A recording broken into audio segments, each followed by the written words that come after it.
They double team Kobe. Feeds it to Smart. Shot clock at 5. And Kobe, here we go. Comes up empty down low. He has not been on his game, and their deficit isn't totally on him, but he has not helped the situation. Parker kicks to Duncan. Parker sends the screen for Duncan. Green. Leonard with no one around. Hits it from three-point range. I'm sure that's a load off his mind after not hitting a single three-pointer in the first half. Smart kicks to Wade. Left side, Kobe. Pass to Randall. Ball's knocked loose. Kobe attacking. A lot of people thought that Danny Green would build on his play from the 2013 playoffs last season, but it was marred by injuries and underwhelming performances from him. Definitely not what he or Spurs fans were hoping for. And Danny Green last season, a dip in his field goal and three-point percentage club. He hit a slump around the middle of the season, but he finished strong. Still a highly efficient scorer in their offense. Take a look at what Kobe's done. 15 points, and he's made 3 shots at the foul line. Well, that's important. Get to the foul line. Any team, when you can outscore your opponent from the foul line, it's critical, and he's trying to do his part right there. Mavericks checked in for Boris Diaw. Well, the shot was there for him, and he had to take it.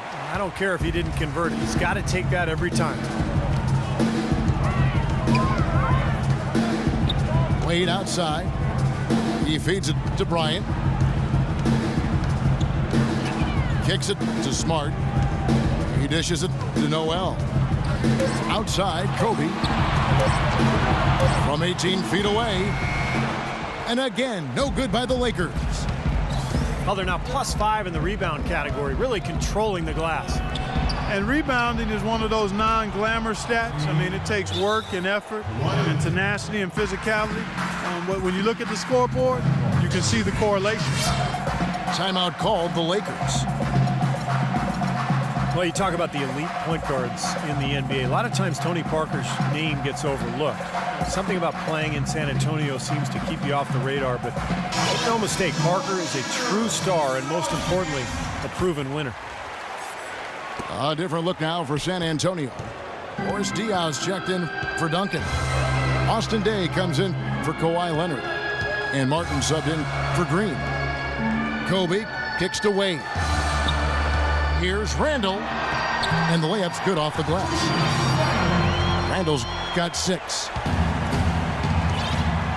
And Parker Clark, a 6-time All-Star, 3-time NBA champion, heavily decorated player. Yeah, he really is, and he's shooting to become the Spurs' first 20-year guy. Now, how crazy would that be? He came to the Spurs at 19, so he's got an outside chance at it. He says his body feels great. The way Pop manages minutes for his guys, he thinks he can play at a high level for a long time. That'll be fun to watch to see if it happens that way. It's a good story, you're right. Yeah. That free throw good from Randall. Well, Julius Randle, drafted out of Kentucky after one season. He fits that classic power forward mold. 6'9", strong, physical, great rebounder, and scores with his back to the basket. Los Angeles making a switch here. Tucker's checked in. Both free throws good from Randall. And Randall, regarded as a good outside shooter in high school, didn't really show that, though, at Kentucky. And I think he wants to show that he can be a floor spacer at the NBA level, but it may take some time. That would really help him offensively because he is a tad undersized at the power forward spot. So being able to shoot it from the perimeter will go a long way in his development. Tony could well be the best point guard penetrator in the game. He's great at finding a seam and getting the ball up and off glass before the shot blocker can recover. And once the ball hits the glass and comes off, it's a no-touch zone for the defender. Luis Scola, he's checked in for the Lakers. Spurs leading by 7. Parker with it. Now guarded by Smart. Doubled by Scola. And foul called as he misses. He'll go to the line and shoot 2. then Parker with the quickness to win that race to the rim, and then his great touch, able to use English or just the spin on the ball to drop it in. Even when the defense gets there early, it seems like Parker's able to use that teardrop. And for Parker now coming into his 30s, the question, how will his game, so based on speed, Clark, and elusiveness, how will it age? Well, I think that's a fair question. His game is not as much athleticism as it is those attributes of speed and quickness and elusiveness. I think the elusiveness can hang around for a while. The speed will go. But the fact he's improved as a jump shooter, I think will continue to allow him to be pretty good at getting to the rim. Day kicks to Parker. Tries to save it. Pass to Diaw. Off target there. That would have pushed the lead to double digits. Lakers trail by 8. Here's Smart. Quiet so far offensively. Searching for his first points of the game. Goes up to the stripe. Here's Randall. And the layup's good off the glass. I think they need to get much more disruptive defensively. They can't just keep allowing these easy baskets. I agree. They need more energy in the post, maybe some double teaming. They've got to get their defense in gear. Diaw, the pass today. Now Parker, 12 points for him. Boy, he has been struggling mightily in this quarter, guys. True. He really seems to have tightened up a bit for whatever reason. He looks tight. It's just been a brutal outing for him. He still hasn't managed to make a shot, and the team is struggling because of it. And he gets it to go. Parker's got 14 points. He's got such good hands around the basket. He rarely allows those opportunities to slip away. Wade kicks it to Tucker. To the inside. Here's Randall. Hits some rim on the way in, and the bucket's good. 12 points for him. I wasn't so sure he could get it turned around after that poor first half, but he's got it rolling here a little bit in the second. There's the pick. Nobody near Parker.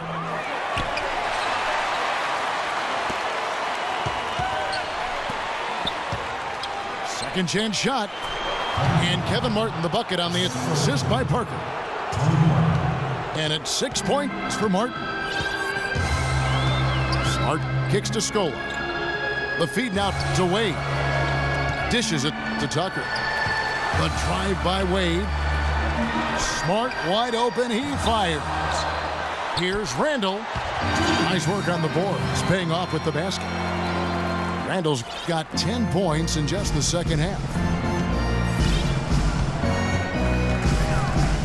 Parker outside.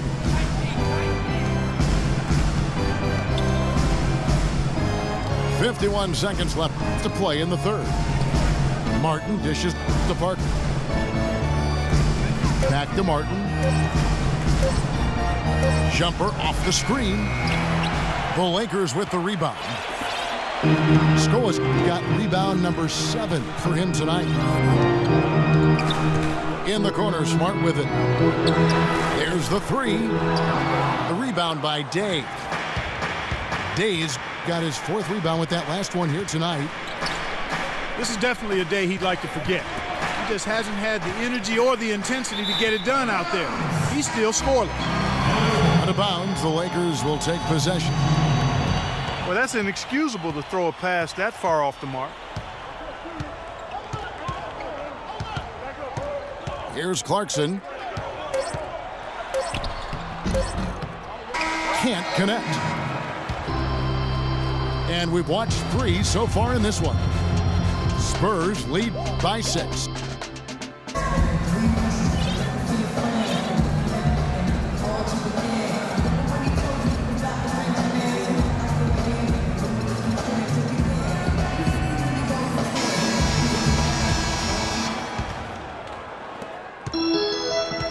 Lakers trail by 6. On the floor for San Antonio. Leonard and Duncan are the pair at forward. Martin is out there with Mills. And it's Splitter in at the 5. Dunleavy for 3. They are really getting the work done inside with their rebound. Now, not giving up too many second chance opportunities, which is always important, and it's been one of the reasons they have the lead right now. An indication there of why the scoreboard looks like it does. Very passive defense. But the finish was anything but passive. No, he hammered that down, Clark. Superb above the rim action.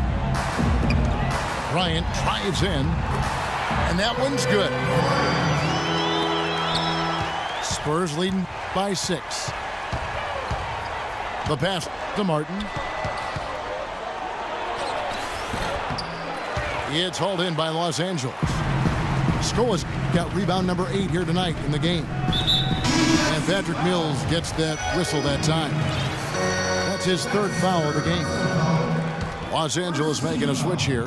Tucker's checked in. Outside, Kobe. Here's Clarkson. Shot clock at 6. Back to Kobe. The high post shot. And that one goes long.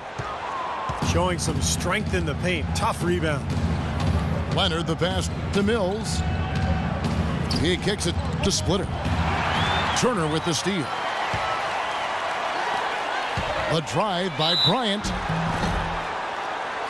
You know, one of the reasons the Spurs are able to stay near the top of the standings is that their play is consistent. They never seem to drop games that they're supposed to win. And that's true even when they're on the road. At the line for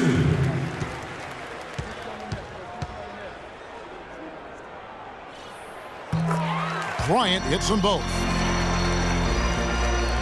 Even as the Spurs continue to grow older, it's really hard to take them off. I mean, it's incredible how long this team has been ruling the roost in the West and contending for championship. And Turner with a clear path to the rack. And Tucker has it in the corner. That's good. And it's Kobe with the assist. They got on this roll a while ago, and they just haven't looked back. And guys, you know, if you look at the dominance for the Spurs, they have found younger players like Kawhi Leonard, for instance, Steve, to keep them on top. Yeah, and then Popovich does such a good job of preserving their veterans, keeping their minutes down and resting them for the playoffs. So Popovich and the Spurs really kind of wrote the book on managing the regular season. And Tucker has it in the corner. Passes to Turner. It's stolen by Duncan. It's tipped. Bryant has the open look. No good. That would have tied it. You know, he's so confident, sometimes to a fault, and that showed right there. That's a bad shot. Exactly. I mean, that's self-inflicted damage right there. There are a lot better options than what he took. Shot clock at 6. Duncan with the bucket. He's been one of their more reliable options today, guys. I mean, his shooting has led them to this lead. Clarkson kicks it to Tucker. Here's Leonard. And out of bounds as the Lakers gain possession. And we're about 3.5 minutes into the 4th quarter. Clarkson kicks it to Tucker. There's the dish to Bryant. Feeds it to Scola. Back to Bryant. Shot from 12. No good off the front iron. Well, ever since the second half started, he's been ice cold. Very little going his way right now. And here's Mills. Here's Splitter. There's the bucket. Good. Now it's a 6-point Spurs lead. You know, when the size advantage is that pronounced, I mean, that's exactly what you should do offensively in this situation. Take it strong to the middle. And the Lakers call time here. Well, going into last season, Thiago Splitter accepting a 4-year, $36 million extension, Steve, from the Spurs. A lot of people questioned the value of that contract, but Splitter more than earned it with his play throughout the regular season and in the playoffs. He's versatile, he can pass, he can defend, and even though his numbers were down a little bit last year, he made tremendous